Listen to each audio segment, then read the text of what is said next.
A furious row is erupting as ex-Royal Marine Pen Farthing arrived at Kabul airport overnight in an attempt to get over 100 cats and dogs and his staff on a privately funded plane out of Afghanistan. In an ever-deteriorating situation with explosions taking place outside the airport gates, is this, as Ben Wallace puts it, pets over people? The needs of people, desperate people, fleeing persecution have to come first. There's no question of animals being prioritised over people. I didn't say over children. Not over children. I'm Christo, and this is talkRADIO TV's Political Punch-Up. Well, Kevin O'Sullivan is the talkRADIO presenter that has been across this story since day one. Jonathan Lis is a political commentator and writer. They both join me live on talkRADIO. Afternoon to you both. Hello, Christo. Before we get to the debate on this, Kevin, the flight is due to leave this afternoon or late this afternoon from Luton Airport. Is that right? That's correct, with a few aid workers and journalists on board. I believe it's touching down at several other places, but will eventually go to Kabul, where it has been cleared to land, and if possible, load up quickly with Pen Farthing, his 25 staff, some of their relatives, about 69 people in all, plus about 170 sick and needy animals.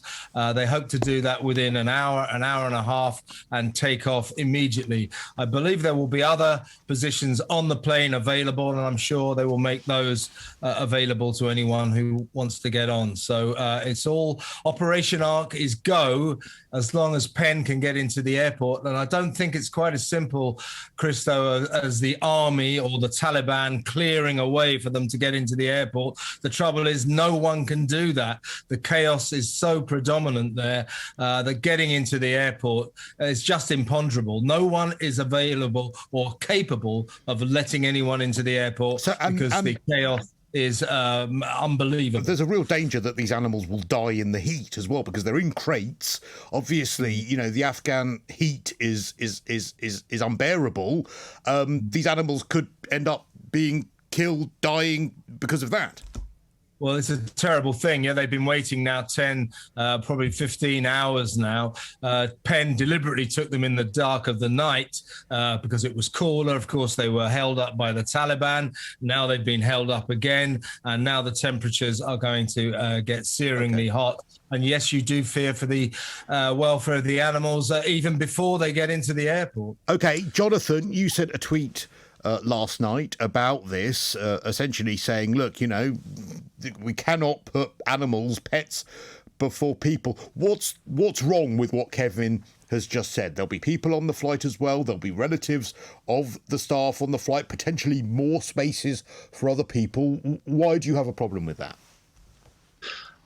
I actually don't have a problem with anything that Kevin has said. The point of my tweet was not that animals shouldn't be rescued, but that our first priority has to be the Afghan people. Obviously, our own citizens, the UK government has a direct responsibility for them, but also for Afghan people. And my concern was that this was taking up ministers' time, that there was kind of like a kerfuffle in Downing Street where the Defence Secretary had said that they couldn't so-called clear the way, then sort of Boris Johnson, or Carrie Johnson, as was speculated, had intervened on it. Obviously, her views on the environment and animal welfare are well known.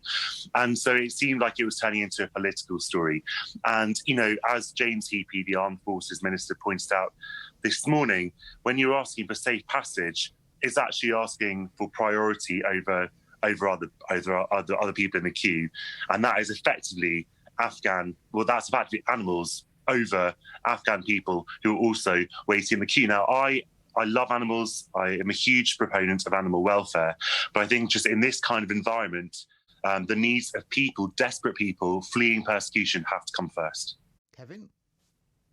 Well, the trouble with this is, it presupposes that we have dominion over animals. It presupposes that human beings are inherently superior to animals. For a kickoff, I don't accept that. However, I certainly do not want to prioritise animals over people. I want to give, in the instance of Pen Farthing's Mercy Flight, Operation Ark, I want to give them equal billing. And this nonsense that Ben Wallace was trying to propagate, that it would be pets over people. They're not pets, they're animals. They're sick animals from an animal sanctuary, the Nowzad Sanctuary. But Kevin, I mean, the Defence Secretary has specifically complained that the military efforts to evacuate people from Kabul have been diverted because of these attempts to rescue animals, and that he found it upsetting that the military had been, and I quote, diverted from saving people because of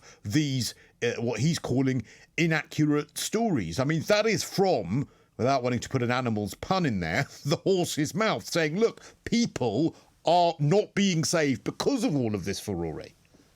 Well, horse is one name for Ben Wallace. What we're getting from the Defence Secretary is a petulant display of a man who is furious that the Prime Minister, and probably, as Jonathan says, his wife Carrie, has overruled him. He made a big thing. He hit on this snappy little slogan, I will not prioritise pets over people. Lots of P's in there. They're not pets and they're not being prioritised. But apart from that, nice try, Ben. Boris Johnson stepped in and said, you will be letting that convoy of people and animals into the airport, and you will be letting them on that plane. So he has been humiliated, and he's had to reverse his decision. He had to put it on Twitter yesterday morning, but he's not giving up the ghost. He is still stamping his feet and saying he thinks that's wrong. And he does not, in that time-honoured fashion of British politicians, remotely understand the British people. We are a nation of animal lovers. This is one flight. It's not costing any money to the taxpayer. The clearance is there for it to land and take off quickly. And if we get those animals and those people, many of whom, Jonathan, are frightened Afghan citizens who will be persecuted by the Taliban if they don't get out of there, if we get that plane out of there, it will be a small beacon of light on a very, very dark situation. I mean, Jonathan, is that a fair assessment that actually the person who's politicising this is Ben Wallace? Well, I mean, I don't know the ins and outs of what happened in Downing Street. Look, I have nothing but admiration for Pen Farthing, and I have no objection to trying to rescue animals. So I really don't think the argument is, one side, the other side, this binary kind of yes or no thing. There was, a discussion about whether the plane would be blocking other planes on the airfield. That was one issue. But obviously, it's I don't think it's not a military cargo plane. So the animals will be in a separate area from people. So it's not as though they'll be taking up people's space on the plane. I admire also, the Farthing's offer to help other people. So really, I think this is just a kind of a political idea. And I do agree with what James Heapy was saying earlier about asking for safe passage. Obviously, those animals have different needs from people. I think where I disagree most with Kevin is in a kind of hierarchy. Even though I love animals and I think that animals need to be protected, I do think that the rights of humans come first. Now, that is a philosophical argument. We don't necessarily have time for philosophical arguments, but legally, humans have a higher status than animals. And I just think if there is any kind of discussion about who should be saved, people have to come first. Should this take up any of the time of ministers, though? Should this take up any of the time of the armed forces, Jonathan? Absolutely not. That was really the initial reason. That was the reason I tweeted last night, was because it seemed as though what is already a desperate situation. We're only 5 days away from the deadline to evacuate people from Kabul.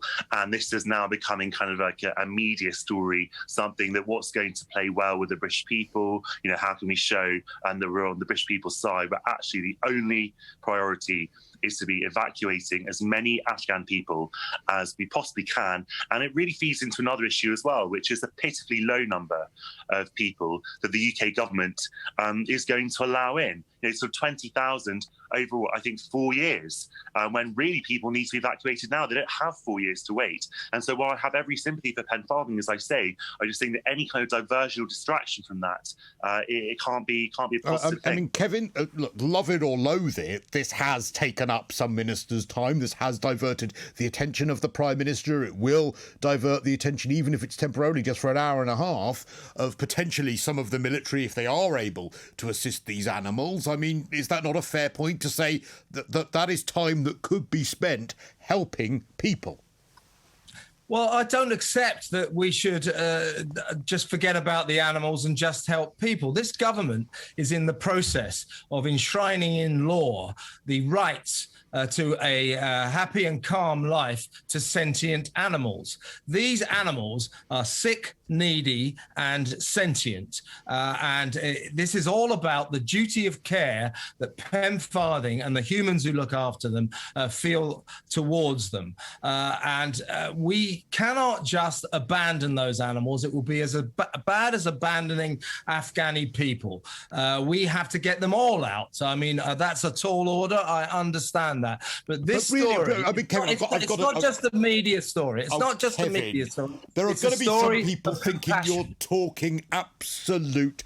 But I'm a huge animal lover. As you know, I wouldn't have my rescues if it weren't for brave people like Pen Farthing. All right, Christo, explain to me why humans are superior to animals. Well, I mean, as someone has pointed out, they won't be flying the plane themselves. Humans are intelligent beings that can communicate with each other, that have children of their own. There are going to be that make us better, does it? That makes us better. There are going to be people listening to this who think that you are. Does that make us better? Does that make us better? Well, some people would say it would. I mean, I'm an animal lover, so I'm giving you a harder time because I happen to actually agree with you. But some people would say, and perhaps Jonathan would say as well, that is not where our priority should be. Can I just say, look, of course I take the point. I don't want animals. I'm not going to call them pets because they're not damn pets. And it wouldn't have taken up government time if Ben Wallace had the ability to understand the people and could make the correct decision quickly before the Prime Minister stepped in. But over children, Kevin? Over children? Over children? I didn't say over children. Not over children. But there's no the question of animals being prioritised over people. First of all, these animals are going into the cargo hold. You cannot put people in the cargo hold. And by the way, if you look at some of the pictures of the evacuation planes, it looks like cars are being prioritised over people. Have you seen all the cars on the aeroplanes? It's ludicrous. But this, in terms of us being more intelligent than animals, yes, of course we are. That's what gives us our responsibility. Because of our intelligence, we should not use that to have dominion over animals. We should not use our intelligence, our superior intelligence, to treat them with utmost cruelty, which happens all over the world. It's about time we woke up and started treating them with respect. Okay. That would be using our intelligence correctly. Jonathan, final word from you. Respond to Kevin's points if you like, or have a final word. Well, look, I mean, I really don't disagree with a lot of what Kevin is saying. I think that obviously that, Pen Farthing has every right to try and rescue his animals, and I very much hope that they can be saved. My only point really was that this shouldn't become a political or media issue. It shouldn't be about sort of what plays well with the public, and that absolutely, if it's a question of making way for Pen Farthing while sort of Afghan people are left behind, that just can't be right, that ultimately people do have to come before animals. Well, that was great, wasn't it? I really enjoyed that. If you did, there's lots more like it. Have a look over here.